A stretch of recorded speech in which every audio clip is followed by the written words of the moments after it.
Bailey Williams, as Dr. Jacobs said, and I want to thank Emma for that excellent speech that she just gave. That was really touching. First, I want to thank Dr. Jacobs. A few minutes ago, he recognized all kinds of people that helped build Liberty North to be what it is today, and I think that it is extremely important that we also give back to him, not only for what he's done to get us here, but also for what kind of a man he is. As a personal role model of mine, Dr. Jacobs is an inspiration, and he's the kind of man who travels across the state to see his students participate in competitions. He's the kind of man that is the first in the building and the last out, and still parks at the back of the staff parking lot every day.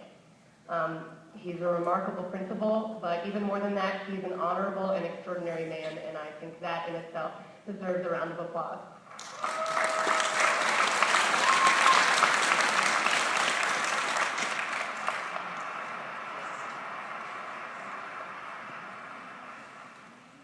So, I was trying to think of something that I could say to you guys that would be inspirational or really, impressionable on your lives.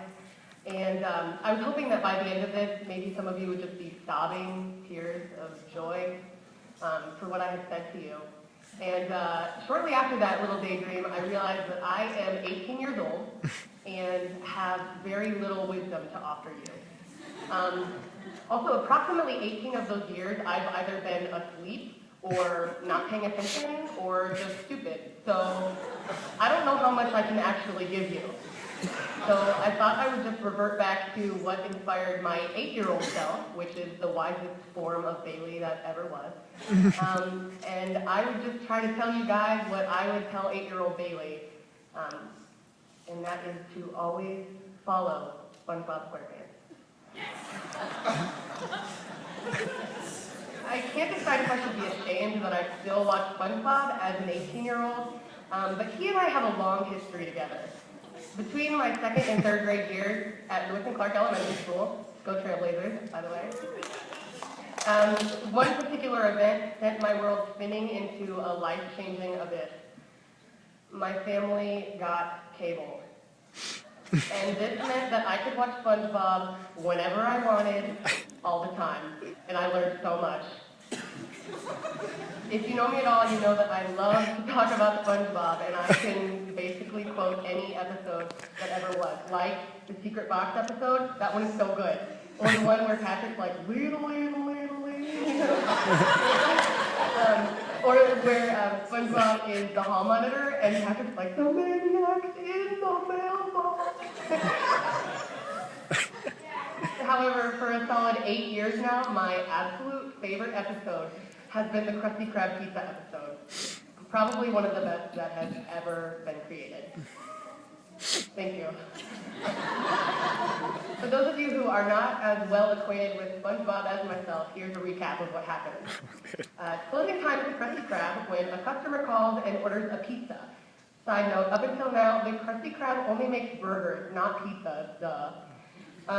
And Mr. Krabs whips up a pizza made out of burgers and sends Squidward and SpongeBob to go deliver it to the customer. Squidward, who is lazy, tells SpongeBob, who is not a good driver, to reverse the boat to go to the customer's house. SpongeBob panics and puts the boat in reverse and sends them miles and miles away until the boat runs out of gas and they are in the middle of nowhere. SpongeBob tries to convince Squidward to use old pioneer tricks to get them back to Bikini Bottom, such as driving large boulders and eating coral. And then SpongeBob sings, which is probably the best moment in history. You guys all know what I'm talking about. The Krusty Krab, yeah. You know what I'm saying, right? I recently watched this episode for the first time in a while, and I was more than pleased when I found that this spoke directly to what my future holds. I have a point, I promise. I'm getting to it. Here are a few things from the pizza delivery episode that have taught me about my life. First, learn from the pioneers. Although Squidward mocks SpongeBob for believing in the old pioneer tricks, it is those very tricks that get them back to Bikini Bottom. Put this in perspective for your life. Don't go eat coral or anything that's weird, but learn from the older and wiser people in your life. They're wiser for a reason. Learn from their struggles and take note of admirable behavior. Remember that wisdom comes from experience and mistakes. and that sometimes the old-fashioned way is also the best route to take, even though it might not be as easy. Second, remember the positive attitude.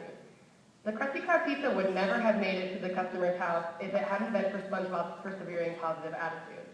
Even when things were bleak and they were tired and hungry and lost, SpongeBob never lost hope. Squidward, on the other hand, never stopped complaining, was inflexible, had a negative attitude, and refused to cooperate. I'm not psychic or anything, but I know that the bumpy roads are a given for the future. And when you find yourself lost in the middle of the ocean, remember that you might have a better time finding your way back to Bikini Bottom if you're acting more like a SpongeBob and less like a Squidward. Third, you can always invent new items for the menu. Don't forget that before the customer requested a Krusty Krab pizza, the Krusty Krab had never heard of such thing. If or when you find yourself without the joy and happiness of living, don't forget that it is never too late to invent new items for your recipe book. Try new things to find what gives you happiness. If you ever get tired of eating what's on your menu, try something new.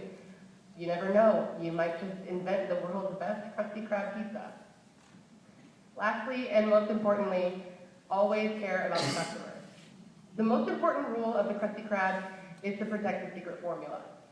The second most important rule is no free napkins. The third most important rule is to always care for the customer.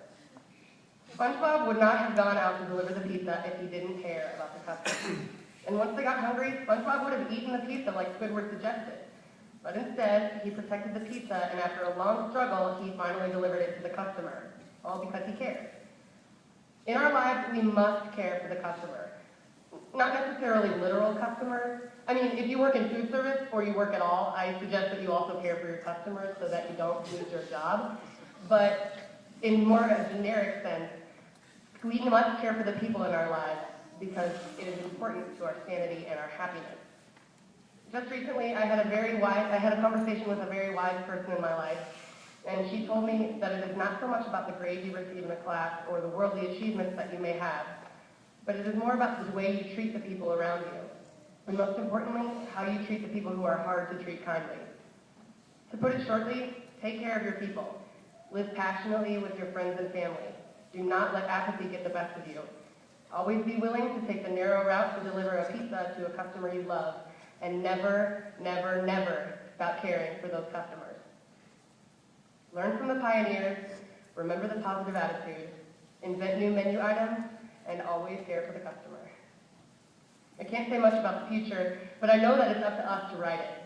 From what you did here, go out and do something massively awesome. Why not make it incredible?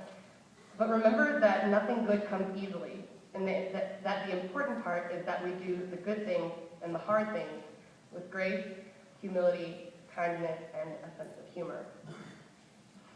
We're just about out of here, and pretty soon we will all be scattered about the globe. I think we can all agree that our experiences thus far have been good, bad, and ugly, and sometimes all three at the same time. Abraham Lincoln was a pretty cool dude, and he was extra cool when he said that the best thing about the future is that it only comes one day at a time. My genuine prayer is that each one of us can wake up every day of the future and feel the promise of tomorrow.